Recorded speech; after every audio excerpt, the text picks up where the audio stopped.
नमस्कार दोस्तों, अमेरिका के न्यूयॉर्क शहर से मैं आप तमाम लोगों का एक बार फिर से हार्दिक अभिनंदन करता हूं। और इस बार एक खास स्टोरी, एक स्पेशल स्टोरी जिस पर बहुत ज़्यादा बहस होती है क्रिकेट जगत में, खासकर रोहित शर्मा के जो आलोचक हैं या उनके फैंस हैं, दोनों की अलग अलग दलीलें रहती है। दलीलें दरअसल आपको बताना चाहूँगा कि रोहित शर्मा के लिए कप्तान के तौर पे ये दूसरा T20 वर्ल्ड कप है और संभवतः एक खिलाड़ी के तौर पे 99% हम कह सकते हैं कि ये आखिरी वर्ल्ड कप है, इसके बाद वो नहीं खेलेंगे। रोहित शर्मा इकलौते ऐसे खिलाड़ी हैं जो 2007 में चैंपियन टीम का हिस्सा थे और 2024 में खेल रहे हैं। जाहिर सी बात है, इतनी बड़ी, कहते हैं ना, एक पीटर रोबर की कहावत थे, longevity is itself a sign of greatness. मतलब अगर आपने कोई लंबा सफ़र तय किया है, वो अपने आप में महानता का परिचायक होता है। ऐसे में रोहित शर्मा की महानता वाइट बॉल में किसी से भी छुपी नहीं है। वनडे क्रिकेट की आप बात करें, जो उनके रिकॉर्ड हैं, आंकड़े हैं, वनडे वर्ल्ड कप में 500 का या फिर डबल 100 का उन्होंने जिस तरह से रिकॉर्ड बनाया, 3 डबल 100, 10,000 से ज़्यादा रन। T20 इंटरनेशनल में भी उनका रिकॉर्ड काफ़ी अच्छा। लेकिन जब बात वर्ल्ड कप की आती है तो बहुत सारे लोग दलील देते हैं कि नहीं नहीं नहीं नहीं, रोहित शर्मा जो है ना जी, उन्होंने अपनी प्रतिभा के साथ न्याय नहीं किया, वो तो यार हर बार वर्ल्ड कप में अच्छा नहीं करते हैं, ठीक है ना। तो हमने भी सोचा, क्योंकि मैं भी यार लगातार कवर कर रहा हूँ और मेरे को भी डाउट हो गया कि वाकई में रोहित शर्मा की सच्चाई क्या है, वर्ल्ड कप के बारे में उनकी सच्चाई क्या है। तो मुझे जो है एक बहुत ही अच्छा रिसर्च मिला और मैंने सोचा उससे आप लोगों की चर्चा करूं कि सच क्या है। तो सबसे पहले मैं आपको बताना चाहूँगा 2007 में जो T20 वर्ल्ड कप इंडिया ने जीता था, उसके बारे में बात करेंगे। वहाँ पर रोहित शर्मा ने 3 मैचेस में सिर्फ 88 रन बनाए थे। आप कह सकते हो कि अरे 3 मैचेस में 88 रन कौन सी बात है, लेकिन ये 3 जो 88 रन उन्होंने बनाए थे बेहद अहम थे, क्योंकि जो वर्चुअल नॉकआउट गेम था वहाँ पर उन्होंने 33 रन पे 3 विकेट गिर गए थे टीम इंडिया के। वहाँ पर उन्होंने एक ज़ोरदार पारी खेली थी, अनबीटन 50 रन्स उन्होंने बनाए थे, जो अपने आप में एक बड़ी पारी थी।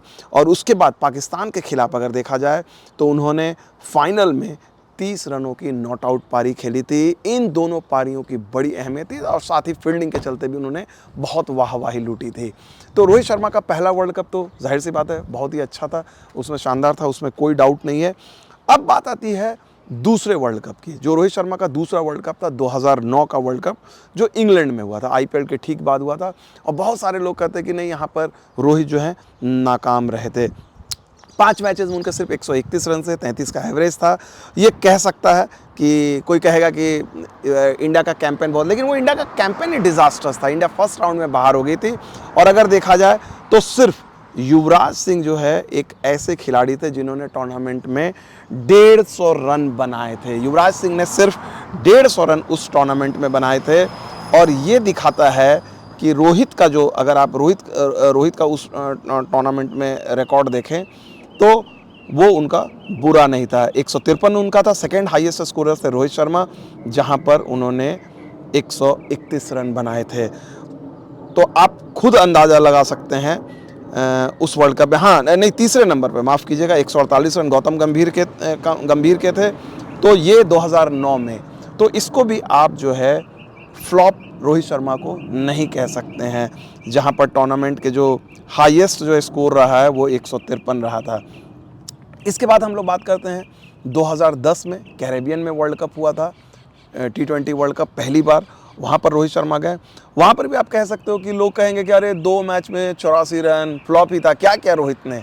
लेकिन यार थोड़ी गहराई से देखो ना, क्या किया। उस 2 मैचेस में सिर्फ 23 साल की उम्र थी उनकी, 46 गेंदों पर उन्होंने 79 रन बनाए थे नॉट आउट ऑस्ट्रेलिया के खिलाफ। और एक तरह से देखा जाए अपमान से बचाया था, क्योंकि जो अदर बैट्समैन थे उसमें से तो जो वो सिर्फ स्कोर जो था 13 रन हाईएस्ट था। तो ये इसको भी जो है 2010 में रोहित शर्मा का अगर आप देखा जाए, एवरेज भी उनका सबसे ज़्यादा था। हालांकि सुरेश रैना इकलौते ऐसे खिलाड़ी थे इस टूर्नामेंट में जिन्होंने 219 रन बनाए थे। उसके अलावा धोनी के 85 रन थे, 1 रन ज़्यादा थे, यहाँ रोहित के 84 रन थे। तो यहाँ पर भी लोग, मतलब टीम के वो दूसरे सबसे कामयाब बल्लेबाज थे, ठीक है। 2012 में अगर देखा जाए तो 2012 में उन्होंने जो T20 वर्ल्ड कप था वहाँ पर उन्होंने 4 पारियों में 82 रन बनाए थे, 41 का उनका एवरेज था। अब आप उसको कॉन्टेक्स्ट में देखें, 2012 में क्या हुआ था। 2012 में विराट कोहली आए थे और विराट कोहली ने 185 रन बनाए थे टूर्नामेंट में और सुरेश रैना ने 110 रन बनाए थे। ये दो खिलाड़ी जो थे जिन्होंने 100 का आंकड़ा पार किया था। इसके अलावा अगर आप देखा जाए इन दोनों के बाद जो हैं तीसरे नंबर पे जो थे वो रोहित शर्मा ही थे जिन्होंने 82 रन बनाए थे। 2014 के वर्ल्ड कप अगर आप देखा जाए तो 6 पारियों में उन्होंने खेले थे, 200 रन बनाए थे। एवरेज उनका 40 का था। जो हम बात कर रहे हैं 2014 के वर्ल्ड कप की। तो यहाँ पर भी जो है विराट कोहली ने सबसे ज़्यादा रन बनाए थे, 319 रन बनाए थे। और इसके बाद विराट कोहली का सबसे ज़्यादा रन रोहित शर्मा के ही थे, 200 रन उन्होंने बनाए थे टूर्नामेंट में। और उसके बाद इंडिया के लिए तीसरे सबसे कामयाब बल्लेबाज थे युवराज सिंह, जिनके 100 रन थे। यानी जो टीम का जो सबसे तीसरा कामयाब बल्लेबाज युवराज जैसा अनुभवी खिलाड़ी T20 का दिग्गज, उससे भी डबल रन रोहित शर्मा के थे। तो आप खुद आप जज कर लीजिए कि इसको आप फ्लॉप कहेंगे या सही कहेंगे। 2016 का जो T20 वर्ल्ड कप था उसको निश्चित तौर पे कहा सकता है इंडिया में हो रहा था वो, उसमें ये एक लौता टूर्नामेंट था जहां पर आप कह सकते हो रोहित ने अपनी प्रतिभा के साथ, अपनी साख के साथ न्याय नहीं किया था। अनुभव काफ़ी था, लेकिन यहां पर विराट कोहली ने 273 रन बनाए और उसके बाद कोई भी इंडियन टीम का खिलाड़ी नहीं चला था। हालांकि धोनी ने 89 रन बनाए थे और यहाँ पर भी नाकामी में भी रोहित शर्मा ने 88 रन बनाए थे 5 मैचेस में, यानी धोनी का अधिक। तो यहाँ पर भी literally he was second highest run getter for India, क्योंकि उसके बाद अगर आप देखा जाए उस किसी ने नहीं किया था।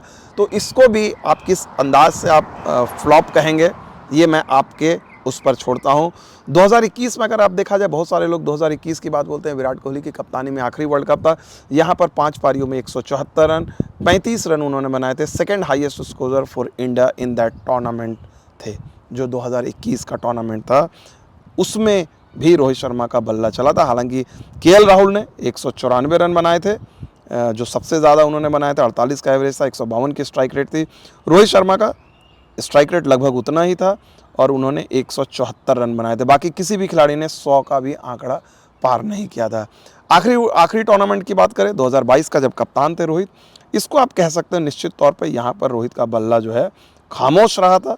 और विराट कोहली के करीब 300 रन थे, सूर्य कुमार यादव के 239 रन थे, पांड्या के 128, KL राहुल का 28, रोहित शर्मा ने भी 100 का आंकड़ा पार किया था। और ये तो अगर 8 वर्ल्ड कप की आप बात करें, 8 वर्ल्ड कप के सफ़र में 2 ट्रूली अगर देखा जाए 2016 और 2022 जो पिछला वर्ल्ड कप था, इसको आप एवरेज कह सकते हो, जो उन्होंने अपनी साख के साथ न्याय नहीं किया था।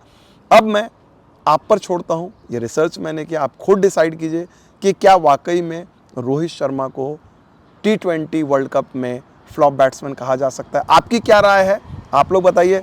मेरे मन में किसी भी तरह से डाउट नहीं है कि रोहित शर्मा जिस तरह से वनडे क्रिकेट के लेजेंड हैं, T20 फॉर्मेट के भी लेजेंड हैं, और उनकी ये लेगेसी, उनकी ग्रेटनेस जो है वो हमेशा के लिए एक तरह से भारतीय क्रिकेट में अमर हो जाएगी अगर वो अमेरिका और वेस्ट इंडीज़ में होने वाले वर्ल्ड कप में एक बल्लेबाज के तौर पर अपनी चमक बिखेरे, जैसा कि उन्होंने 2023 वर्ल्ड कप में भारत में बिखेरा था, और कप्तान के तौर पर लीड करे। मुझे लगता है ये बहस हमेशा के लिए खत्म हो जाएगी। आप लोग क्या सोचते हैं? आपकी राय का इंतज़ार रहेगा। बहुत बहुत शुक्रिया।